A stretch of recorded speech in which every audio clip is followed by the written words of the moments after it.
কনসিস্টেন্সির যে আজকে 18তম দিন। আমি যেমন কনসিস্টেন্ট ভাবে কাজ করছি, ওয়ার্কআউট করছি, আরেকটা মানুষকেও বহু বছর ধরে দেখছি কনসিস্টেন্ট হয়ে একই কাজ করে যাচ্ছে। আমার মা রোজ সকালে আমার জন্য টিফিন করতে হয়। উনি যখন পারে আমি কেন পারবো না? সকালবেলা ঘুম থেকে উঠে ইয়োগা করে দুটো খেজুর নিয়ে কাজে বেরিয়ে গেছিলাম। গাড়িতে তেল ভরে পৌঁছে গেলাম বাচ্চাদের কাছে, ওদেরকে ঘুরিয়ে আমি অফিসে চলে গেলাম। অফিসে এখনো ব্যাগ কাটা কমপ্লিট হয়নি, মানে কাজ আজকে শেষ করতে লেট হবে। অফিসে কাজ কমপ্লিট করে বেরিয়ে গেছিলাম কাজে। এই জুন জুলাই মাসের ওয়েদারটা আমার একদম ভালো লাগে না, কারণ অদ্ভুত একটা গরম লাগে যেটা সহ্য করা মুশকিল হয়ে যায়। তো সবকিছু নিয়ে চলতে হবে। সকালের কাজটুকু করে দুপুরে ভাত খেয়ে নিলাম, দুপুরে খাবার খেয়ে আবার বেরিয়ে গেছিলাম কাজে। এমন ওয়েদার এখন, সকালে গরমে গেঞ্জি ভিজে যাচ্ছে, তো দুপুরের পরে বৃষ্টিতে গেঞ্জি ভিজে যাচ্ছে। ফলে আমার বেশ ভালো ভাই, সকালে রোদে ঘুরছি, বিকেলে বৃষ্টিতে ভিজছি, শরীর খারাপ হচ্ছে না। তো ভিজতে ভিজতে কাজ কমপ্লিট করে বাড়ি চলে এলাম। কিছুটা কাজ বাকি ছিল, সেটা কমপ্লিট করে আমি বাচ্চাদের কাছে চলে গেছিলাম, ওদেরকে ঘুরিয়ে আমি জিমে বেরিয়ে গেছিলাম। আজকে সন্ধ্যেবেলায় জিমে এসেছিলাম, কারণ দুপুরে সময় হয়নি। আমি কি কারণে জিমে আসি না সন্ধ্যেবেলা, দেখো প্রচুর ভিড় ছিল ভাই।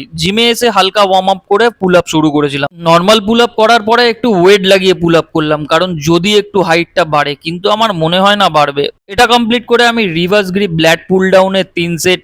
নেক্সট এক্সারসাইজ আমি সিটেড রো করেছিলাম, এটা 3 সেট করে চলে গেছিলাম আমি সিঙ্গেল হ্যান্ড ডাম্বেল রো, এটারও 3 সেট করেছিলাম। এবার আমি টি বার রো করেছিলাম, এটা আমার ফেভারিট এক্সারসাইজ ভাই। এটার পরে ব্যাকের লাস্ট ওয়ার্কআউটে আমি ডেড লিফট ট্রাই করেছিলাম। এটা আমি প্রত্যেক সপ্তাহে ট্রাই করি না, কারণ একটু পোস্চার ভুল হলে সারা লাইফ শেষ। ডেড লিফট মেরে আজকে ওয়ার্কআউট শেষ করে আমি রাতের ডিনার কমপ্লিট করে আজকের দিনটা আমি এখানেই শেষ করছি। দেখা হচ্ছে 19 নম্বর ডেতে। Tata, good night.